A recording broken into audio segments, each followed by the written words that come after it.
Sequência de imagens da sede do Supremo Tribunal Federal em Brasília. Estátua sentada de Têmis, deusa da justiça. Arcos externos da sede. Plenário do STF com cadeiras e mesas. Celso de Mello, ministro do STF. Incumbe ao Supremo Tribunal Federal, no desempenho de suas altas funções institucionais e como garantidor da intangibilidade da ordem constitucional, o grave compromisso que lhe foi soberanamente delegado pela Assembleia Nacional Constituinte de velar pela integridade dos direitos fundamentais, de repelir condutas governamentais abusivas, de conferir prevalência à essencial dignidade da pessoa humana, de fazer cumprir os pactos internacionais que protegem os grupos vulneráveis, expostos a injustas perseguições e a práticas discriminatórias inaceitáveis, de neutralizar qualquer ensaio de opressão estatal e de nulificar os excessos do poder e os comportamentos desviantes de seus agentes e de suas autoridades, que tanto deformam o significado democrático da própria lei fundamental da República. Plenário com bandeira, brasão e crucifixo próximos à cadeira do presidente. Entre pinturas e fotos em preto e branco, são mostrados os diferentes locais que já foram sede do STF até a atual em Brasília. Em letras douradas no centro da tela, História do STF. Abaixo, em letras menores e brancas, Parte 2, Brasília. Cabe-me neste momento a honra excepcional de inaugurar a sede do Supremo Tribunal Federal na nova capital da República dos Estados Unidos do Brasil. Honra que sobremodo me distingue como magistrado e como brasileiro. Ministro Barros Barreto, presidente do STF. Inauguração da sede do STF Brasília, 21 de abril de 1960. Francisco Rezec, ministro aposentado do Supremo Tribunal Federal.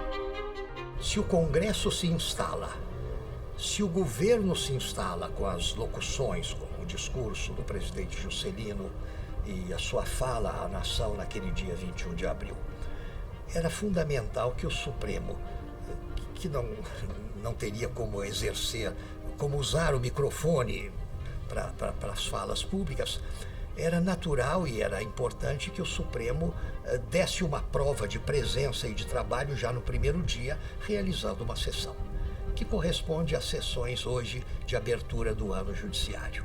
Ayrton Lisle Cerqueira Leite Zilander, inaugura uma capital professor e de ao mesmo Direito tempo UNB. começa a atividade do Supremo nela, você está dizendo que não é só uma obra do Executivo que é entregue ao país como presente, mas que aquilo é um projeto de país. Havia um projeto de país e esse projeto de país incluía democracia e separação de poderes. Isso explica por que se fez uma sessão do Supremo logo na inauguração de Brasília. O arquiteto Niemeyer não tinha uma formação jurídica. Ele era um pensador político vigoroso e era um artista insuperável, o mundo todo reconhece. Não tinha uma formação jurídica, mas o projeto, isso se deve a ele tanto quanto a Lúcio Costa. O projeto da Praça dos Três Poderes, ele se inspira na Constituição do Brasil, que diz isso desde 1891. A Constituição do Brasil fala claramente na coexistência independente e harmônica entre três poderes e resolveu-se aí retratar isso naquela praça. A topografia aí tem um sentido muito elevado de esclarecimento, de colocação das coisas. Veja, nem mesmo na capital do nosso modelo, que são os Estados Unidos da América, nem mesmo ali as coisas se situam topograficamente tão bem. Imagem externa do Congresso Nacional em Brasília. À direita dele está a sede do STF. Zilda Lúcia Abreu, arquiteta do Supremo Tribunal Federal. O Poder Executivo, que é o Palácio do Planalto, e o Poder Legislativo, que é a Câmara e o Senado Federal. Eles três juntos compõem um triângulo. Se fizesse uma linha imaginária, eu desenharia um triângulo entre os três palácios, entre as três casas. É importante perceber que toda a criação de Brasília foi um transplante, ao mesmo tempo traumático e inovador. O mais tradicionalista dos poderes foi, de repente, arrancado do Rio de Janeiro, onde estava, e colocado no Planalto Central, num prédio moderno. Em imagem aérea, é mostrada a pouca distância entre o STF e o Congresso Nacional. Pequenos buritis plantados próximos à sede do STF. Fachada do Palácio do Planalto. O Palácio do Planalto e o Palácio do Supremo, eles têm um desenho muito similar, embora de formas diferentes. Então, o Supremo é um quadrado e o Palácio do Planalto é um retângulo. O Palácio do Planalto tem o que para nós é um subsolo, para eles aflora, você vê quando passa essa parte embaixo. No Supremo, nós temos uma plataforma elevada e para baixo um tipo subsolo. E a outra coisa é que as colunas são diferentes, elas são invertidas. Tem uma ideia de deixar o palácio flutuar. É como se ele flutuasse dentro da praça, porque a praça ela adentra muito mais do prédio do Supremo do que no do Palácio do Planalto, né? Imagem da Praça dos Três Poderes, entre o STF, o Congresso e o Palácio do Planalto. David Verge Fleischer, cientista político. Bom, sendo que os outros poderes mudaram logo, até antes, né, de 21 de abril de 60, tem os três poderes funcionando em Brasília, o poder executivo, o poder legislativo. Era essencial que o poder judiciário também estivesse funcionando aqui em Brasília. Algumas unidades do governo demoraram muito para chegar aqui. O Itamaraty, por exemplo, demorou alguns anos até chegar aqui, né? Então era essencial que os três poderes estivessem funcionando aqui em Brasília. José Brasília Cupertino da Luz Neto, advogado. Foi um evento único na história do Brasil e naquela época foi um momento único na história mundial. Recordar é emocionante para qualquer pioneiro. Lógico que durante esses 60 anos de Brasília, o Palácio sofreu desgastes de intempéries, né, do próprio tempo, e com isso nossas estruturas das fachadas começaram a corroer, o alumínio começou a sofrer danos. Ao contrário do Palácio do Planalto, que trocou as esquadrias, o Supremo Tribunal Federal foi orientado a recuperar as esquadrias para manter a mancha histórica, a pegada histórica, e com isso nós estamos hoje fazendo uma obra de restauração das esquadrias. Já temos o projeto do museu para o Supremo Tribunal Federal, de forma que a gente está transformando o subsolo, que era uma área menos nobre do palácio, vamos dizer assim, numa área nobre, criando um museu que vai estar interligado com a praça diretamente por meio do café. E a gente espera que seja realmente realizado e que isso venha contribuir para o enobrecimento e para a popularização do prédio do Supremo Tribunal, para que haja uma interação sociedade e justiça, né? No hall dos bustos estão expostos bustos e quadros com as antigas composições de presidentes e ministros do STF. Dentre os quadros em destaque, os ministros Barros Barreto e Lafayette de Andrada. Os quadros ocupam as paredes do hall, que possui tapete vermelho no chão. Aqui começa a galeria dos presidentes, Barros Barreto, Lafayette de Andrada. Lafayette de Andrada do Rio de Janeiro, na época do Rio de Janeiro. Ribeiro da Costa também, muito interessante. A presidência dele foi Oswaldo Trigueiro. Aqui eu comecei a prestar serviço. Geraldo da Costa Pinto, servidor aposentado do Supremo Tribunal Federal. O ministro Eloy da Rocha, foi ele que assinou a minha carteira funcional com fé pública em todo o território nacional. Carteira funcional de 1974. Eu ingressei na Universidade de Brasília em 1973 e tive o privilégio de ser aluno de ministros do Supremo Tribunal Federal, né? Realmente isso é uma bênção. O que eu me lembro em relação ao Supremo era o convívio próximo com ministros que moravam na 114 Sul, a quadra nobre de Brasília. Então nós estávamos no meio da nobreza do judiciário. A nossa convivência com os ministros era muito grande. Nós, servidores, mesmo porque nós éramos apenas uns 200 servidores inicialmente aqui no Supremo, nós éramos um pouco, mais ou menos 200 servidores. E a gente se conhecia, era uma família, nós éramos uma família. Em letras brancas, 1964, abaixo em dourado, ditadura. Foto de jipes e um tanque com soldados próximos ao Congresso Nacional. Sequência de capas de jornais da época, uma manchete em destaque. Extra, povo e governo superam a sublevação. Olha, a sociedade estava em efervescência, né? Foi um período de muito tumulto social, né? E todos sabem, foi o período de 64, 68, houve um recrudescimento dessa situação com a edição do ato institucional número 5, né? Houve cassação de ministro do Supremo, né? E isso foi muito grave, né? Com o ato institucional número 5, né? Que foi o golpe dentro do golpe, fechou Técio o Congresso, Lins e Silva, advogado. Parlamentares, enfim, prefeitos, governadores, enfim, mandatos eletivos, e iniciou-se uma fase dificílima, inclusive com a suspensão do habeas corpus. Carlos Fernando Matias de Souza, juiz federal aposentado. O Supremo tomou assim algumas decisões que havia entre conflitos de um rumo sobre a ótica castrense e uma visão sobre a ótica oposta a isso.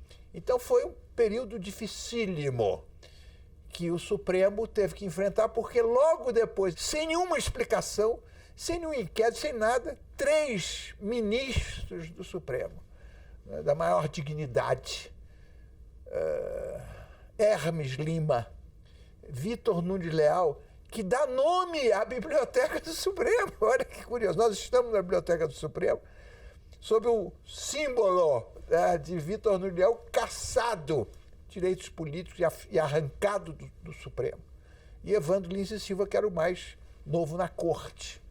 Sem nenhuma explicação, aposentados compulsoriamente, o decreto ainda cassou os direitos políticos por 10 anos, foram cassadas as medalhas, condecorações que os ministros tinham recebido, imagina. Eu era responsável Geraldo da Costa Pinto, servidor aposentado do Supremo Tribunal Federal. Degravar isso. Né? Ninguém tinha acesso a essas gravações. Havia até umas sessões secretas. Sessões secretas, eram secretas. Às vezes a gente estava lá em sessão, de repente o presidente convertia a sessão secreta. Havia um pedido de expulsão de 2 padres, né? Francês e um italiano, Miracapillo e Guriot. Quando o ministro Aleomar Balieiro ainda estava na ativa, vamos dizer assim. E o processo de expulsão desses padres passou pela presidência da República, na época era o presidente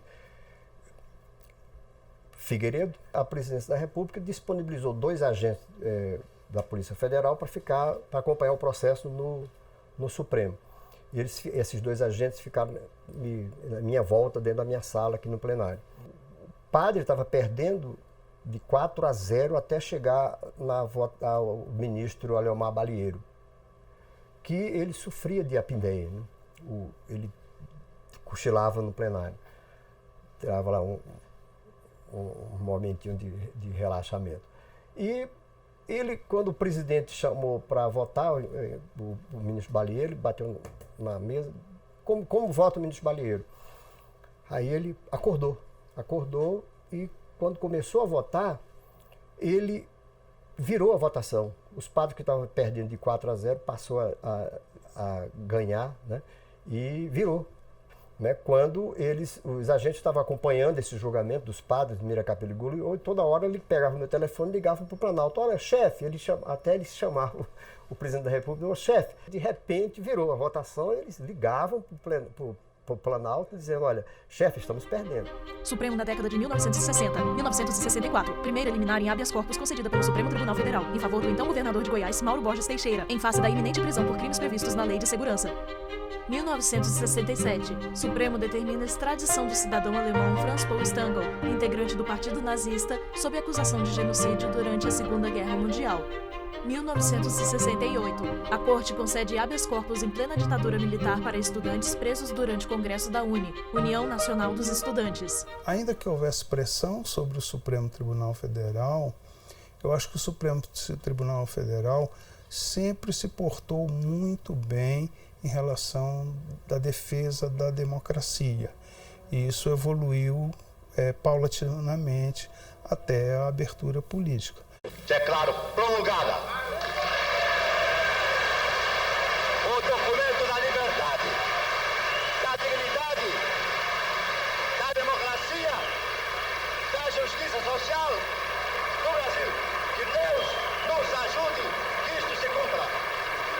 Constituição Federal 1988, aprovada pela Assembleia Nacional Constituinte em 22 de setembro de 1988 e promulgada em 5 de outubro de 1988, a Constituição da República Federativa do Brasil é a lei fundamental e suprema do país. O Supremo Tribunal Federal é o guardião da Constituição, conforme estabelecido nos artigos 101 a 103. Portanto, tendo em vista a circunstância de ser constituinte. De outra parte, era, digamos, a concretização Nelson do processo Jobim, de constituinte e ministro aposentado do Supremo Tribunal Federal, que circulavam na Constituinte desde a tanga até a toga.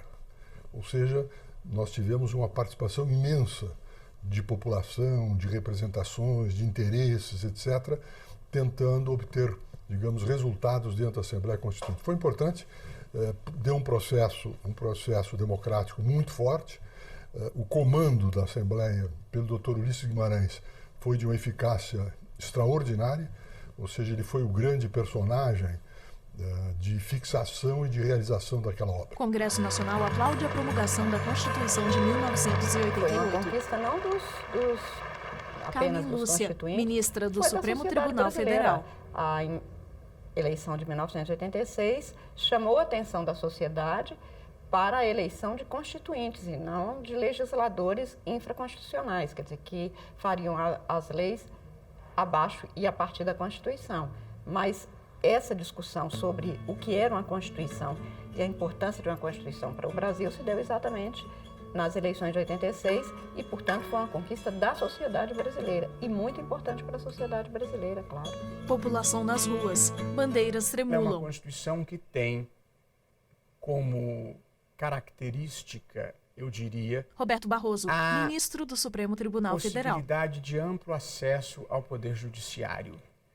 Ela não só criou inúmeros direitos, como criou um Ministério Público mais forte e um Judiciário dotado efetivamente de independência, de autonomia financeira, de autonomia administrativa, como, em relação ao próprio Supremo, previu um conjunto amplo de ações diretas que permitem provocar a jurisdição constitucional do Supremo, e ela também tem por singularidade o fato de que, pelo artigo 103, um amplo elenco de pessoas e de entidades podem propor ação perante o Supremo, ter direito de propositura.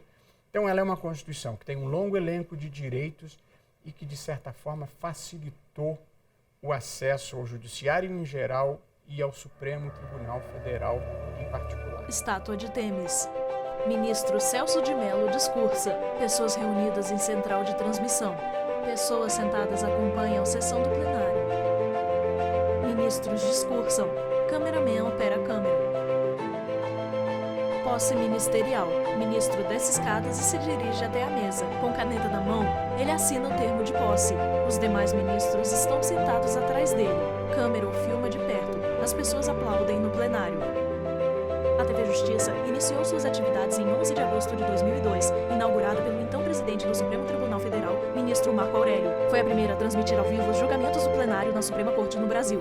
TV Justiça, que estará voltada à realização em si de um serviço público. A divulgação até mesmo pedagógica, do que ocorre no dia a dia desse setor da administração pública importantíssimo para todos, que é o judiciário. E importantíssimo porque, como costumo dizer, a última trincheira do cidadão é justamente o judiciário. A placa de inauguração da TV Justiça é revelada após retirada de um pano vermelho. Equipamentos para transmissão televisiva são ligados. O cameraman faz os ajustes finais no equipamento antes de entrar no ar. Imagem se amplia na tela. Tem início o Jornal da Justiça. Cameraman opera a câmera. Pessoas sentadas em sala com múltiplas telas acompanham a transmissão. Apresentador à frente de tela com a logo do programa. Enquanto um homem está na escada, outro enrola cabos. Nós iniciamos do zero, né? Nós iniciamos do zero com apenas 3 câmerazinhas fixas no plenário, só sessão plenária, né? As turmas e os CNJ e Conselho, Conselho Nacional de Justiça, né? E o Mercosul, nós, mesmo funcionando no âmbito do tribunal, mas nós não tinha aquela obrigatoriedade de fazer as filmagens, né? Não só eu, mas a minha equipe aqui dentro trabalhou muito para ver realmente a Suprema Corte funcionando, vamos dizer assim. Rádio Justiça. A Rádio Justiça foi inaugurada 2 anos após a criação da TV Justiça, em 5 de maio de 2004, pelo então presidente do Supremo Tribunal Federal, ministro Maurício Correia. Técnico regula os níveis de som. Locutor ao microfone lê de forma ininterrupta texto em tela. Locutor fala ao microfone dentro de cabine. Eduardo Silva Toledo, diretor-geral do STF. Os julgamentos do Supremo Tribunal Federal profere têm um impacto muito forte naquele período em que ele vive. O que eu acho é que o Supremo tem sido bem contemporâneo com os problemas do Brasil. Então, cada caso de repercussão tem repercussão para atender determinadas questões que são suscitadas no Supremo no seu tempo. Células-tronco, 29 de 5 de 2008. As pesquisas com células-tronco embrionárias são liberadas pelo Supremo Tribunal Federal, conforme previsto na Lei de Biossegurança. Proibição tucur da Joaquim Barbosa, pesquisa, ministro aposentado do Supremo cargo, Tribunal Federal. significa fechar os olhos para o desenvolvimento científico e para os eventuais benefícios que dele podem advir. Enquanto o embrião destruído não cria qualquer valor positivo, um embrião que não possa mais ser salvo e que seja sacrificado para fins de pesquisa pode contribuir consideravelmente para a futura cura de doenças graves. Quem renuncia a esta possibilidade não serve à vida, mas a lesiona. Raposa Serra do Sol, 19 de 3 de 2009. O Supremo declara a constitucionalidade da demarcação das terras indígenas da Reserva Raposa Serra do Sol, em Roraima.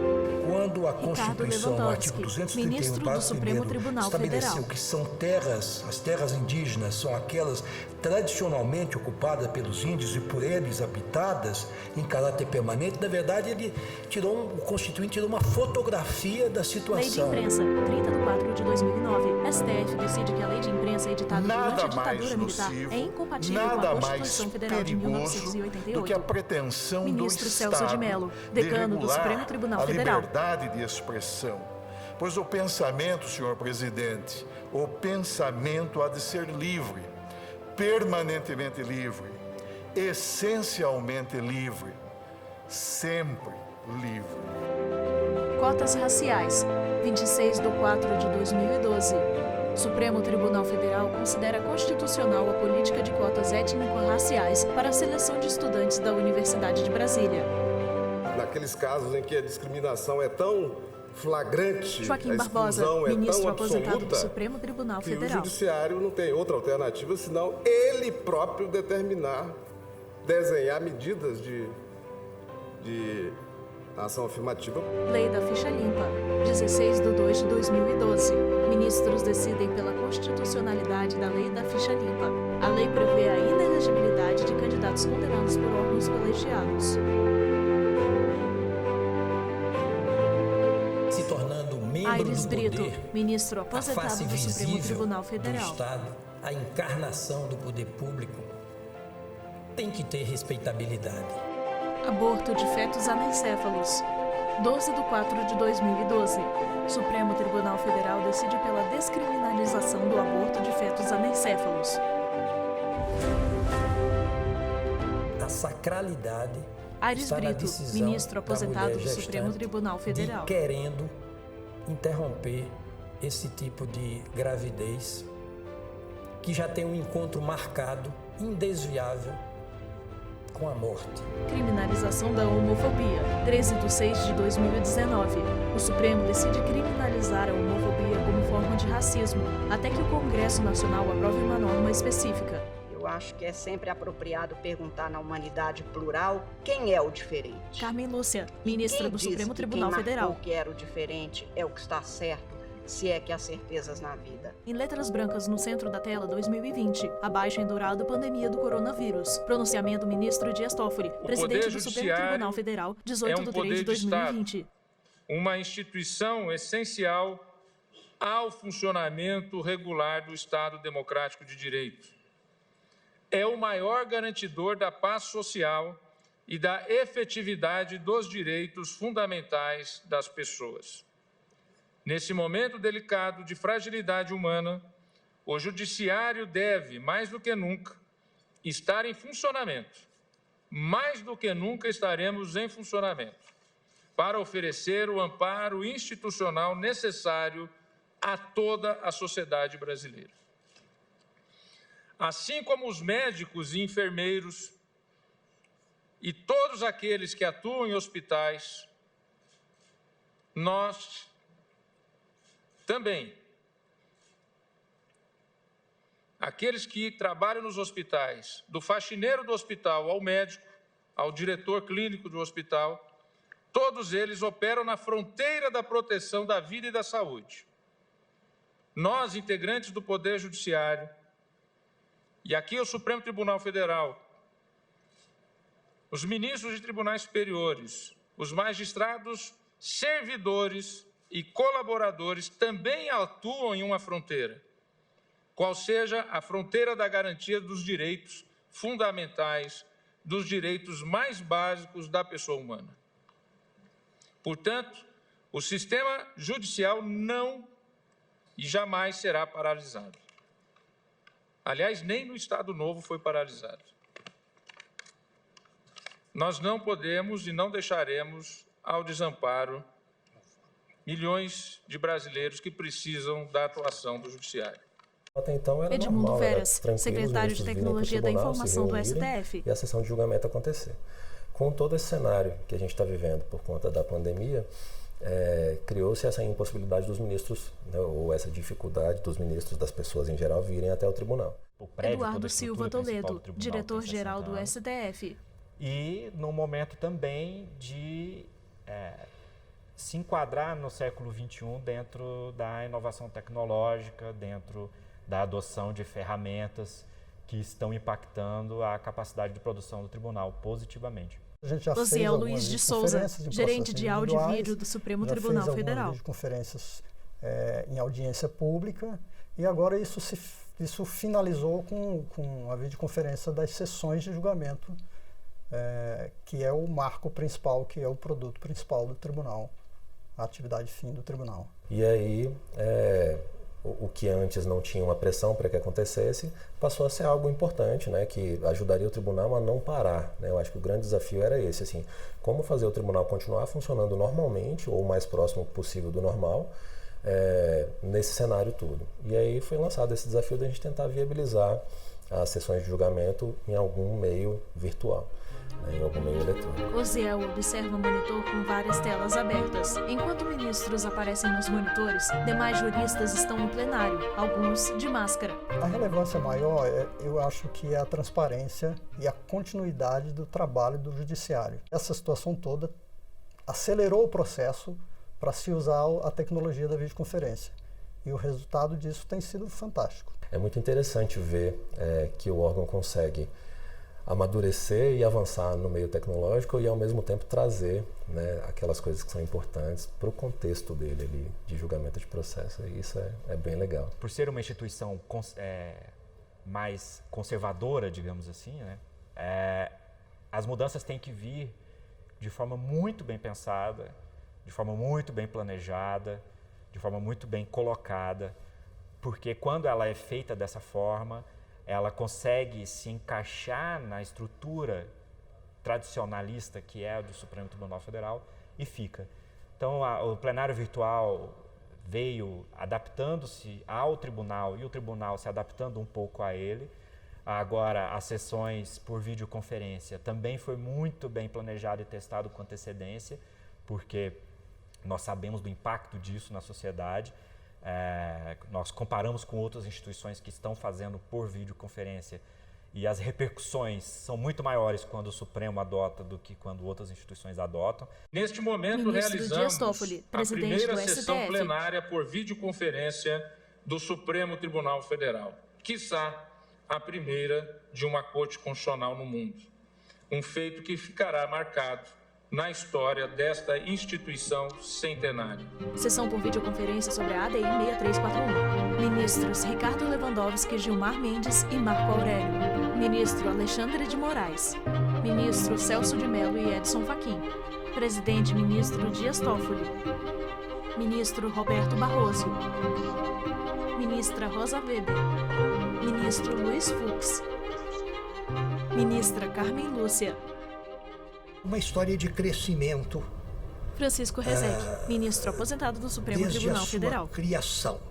Veja bem, se falamos do Supremo Tribunal Federal e não do seu antecessor no Império, chamado Supremo Tribunal de Justiça, mas se falamos daquele que foi fundado na República para suceder ao Tribunal Máximo do Império do Brasil. A sua história é de crescimento, não só pela absorção de poderes na sua vida, na sua evolução como instituição, trabalhando pela liderança da Justiça do Brasil, mas dos próprios textos constitucionais. Ou seja, a história do Supremo é uma história de crescimento à luz do texto constitucional, que de 1891 a 1988, a 2004, se ouso dizê-lo, só fez deixar mais clara a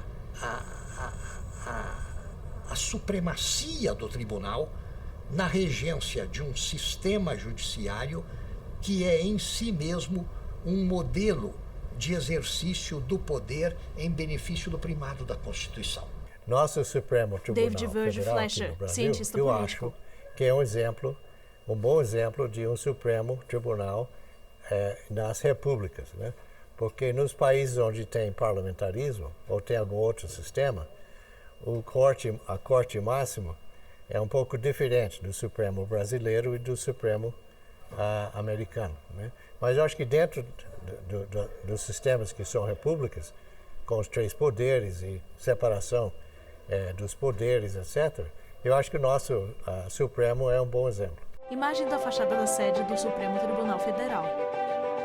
Na frente da sede, a estátua de Tênis, sentada e com os olhos vendados. A figura da própria imagem José Cupertino da Luz Neto, advogado. Que está na Praça dos 3 Poderes, né? O Supremo é o equilíbrio das relações conflituosas. O Supremo, ele enxerga, apesar da venda, mas enxerga do ponto de vista jurídico. Eu não me atrevo a personificar o Supremo. Eu acho que o Supremo é uma instituição, não uma pessoa. Quando, por alguma razão, o Legislativo ou não pode ou não quer aprovar alguma coisa, o Supremo entra e toma uma decisão. O sol brilha com intensidade com a estátua de Tênis à sombra. No plenário, a cadeira do ministro-presidente vazia. O poder do Supremo vem da confiança da população tem nele e na crença socialmente difundida de que ele defende a Constituição. O Supremo não tem tanques, o Supremo não tem dinheiro, o Supremo tem a sua imagem. Essa imagem, naturalmente, tem que ser defendida por parte do Supremo e ela é defendida quando o Supremo assume essa independência com coragem e mantém essa mesma independência na defesa dos direitos fundamentais. Eu acho Eduardo que esse Silva Toledo, diretor-geral do STF. Não apenas para ficar resolvendo questões pontuais em casos concretos, mas para resolver realmente conflitos e problemas que têm impacto no dia a dia das pessoas de forma mais abrangente, ou seja, o que está sendo decidido, as coisas que estão sendo decididas nas sessões de hoje, por exemplo, tem um impacto direto em como será dado o tratamento à saúde, à vida das pessoas de um modo geral. Então, nos próximos 60 anos, eu acho que o que se terá é um maior amadurecimento da população no que diz respeito ao conceito que elas têm em relação ao Supremo Tribunal Federal, ao significado, à importância da Corte. É isso que eu acho que nos próximos 60 anos vai ficar mais solidificado na população. As pessoas vão definitivamente saber qual é o papel do Supremo Tribunal Federal na República.